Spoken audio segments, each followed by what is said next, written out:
राधे राधे जी। उम्मीद है आप सब कुशल मंगल होगे और मैं बिल्कुल ठीक हूँ। और यूरा हम चारों जने नए धो के कपड़े वगैरह चेंज करके तैयार हो लिए हैं, क्योंकि हमने जाना है बांके बिहारी जी के मंदिर में। शिव कृष्णा धाम से बाहर निकलते ही हमने ले ली एक रिक्शा, क्योंकि रिक्शा वाला यहाँ पर सवारी 10-20 रुपए लेता है बांके बिहारी मंदिर तक जाने के लिए। वैसे तो बांके बिहारी मंदिर जी से थोड़े पहले तक गाड़ियां चली जाती हैं, मगर वीकेंड पे वहां पर गाड़ियां जाना इम्पॉसिबल है, प्रशासन के द्वारा बंद कर दी जाती है। शनिवार और एतवार को इतनी ज्यादा भीड़ हो जाती है कि इस भीड़ से परेशान हो गया बेचारा हमारा वंश चंदू, और इसी कारण बीच में हमें उसको एक साइड में दुकान पे बिठाना पड़ा और फिर हम लोगों ने एंट्री करी बांके बिहारी मंदिर में। और आप देख सकते हो बांके बिहारी जी के लिए लोगों की कितनी श्रद्धा है, कितनी भीड़ है, और सब यहाँ पर उतावले हैं सिर्फ उनकी एक झलक पाने के लिए। और हर बारी की तरह कान्हा जी के दर्शन बहुत ही ज्यादा अच्छे हुए और बहुत बढ़िया तरीके से प्रसाद ग्रहण किया। और उसके बाद फिर रिक्शा लेके हम पहुंचे इस्कॉन मंदिर। और वृंदावन में कान्हा जी के इस्कॉन मंदिर के तो अलग ही ठाठ बाट हैं भाई। यहाँ के नज़ारे तो पूरे मस्त हैं। आदमी चाहे कैसा भी हो, चाहे कैसी भी भावना रखता हो, यहाँ पर आने के बाद बस कान्हा जी का ही होके रह जाता है।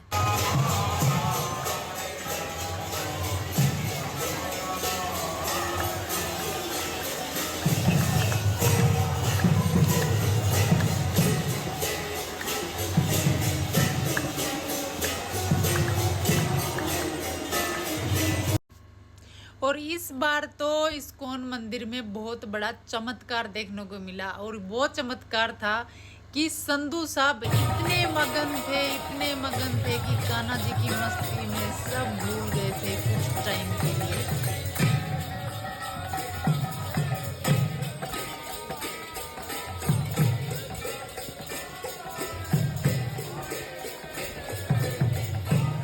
और क्यों ना भूले, नजारा ही कुछ ऐसा होता है जनाब यहाँ का कि बंदा इन्हीं का होके रह जाता है। यानी सिर्फ राधे राधे राधे राधे बस जुबान से और कुछ भी नहीं निकलता।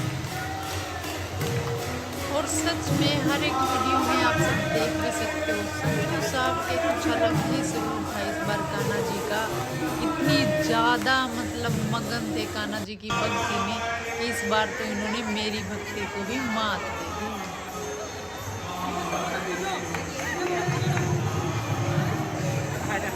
और संधू साहब इस बार एक बात और सोच के आए थे।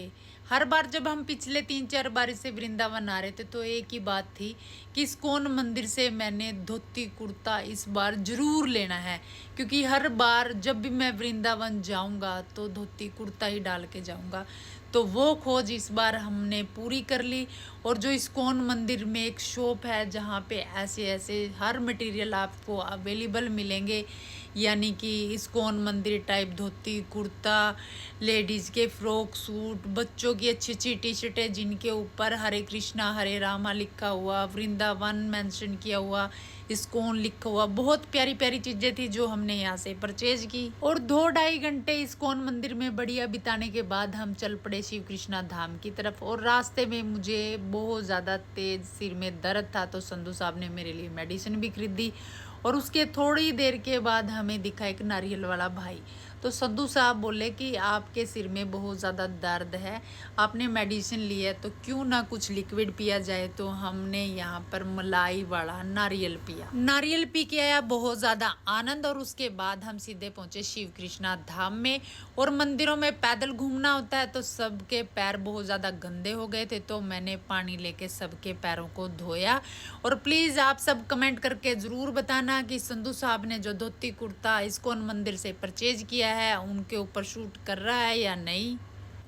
और अगर मैं आपको मेरे मन की बात बताऊं तो मुझे तो संधू साहब के धोती कुर्ता डाला हुआ बहुत ज़्यादा अच्छा लगा। तो आप लोग भी प्लीज़ कमेंट करके ज़रूर बताना कि आप लोगों को कैसा लगा। और फिर हो गया था हमारा रात का खाना खाने का समय, क्योंकि जैसे कि बहुत सारे पिछले व्लॉग्स में मैंने आपको बताया हुआ है कि जहां हम रुकते हैं शिव कृष्णा धाम में, इन्होंने खाना खाने का समय फिक्स किया हुआ है। यानी कि जो ये टाइम टेबल देते हैं तीनों टाइम का, उसी टाइम खाना मिलता है। और सिर्फ इनकी एक शर्त होती है कि थाली में उतना ही डलाए जितना हम खा सके, यानी कि थाली हमें फिनिश करनी होती है। और हर बारी की तरह शिव कृष्णा धाम का सफर रहा हमारा बहुत ज्यादा अच्छा। और सुबह सुबह फटाफट 5:30 बजे हम उठ लिए थे, तो आधे घंटे के अंदर तैयार होके चेकआउट करके हम चल पड़े हैं घर वापसी की तरफ।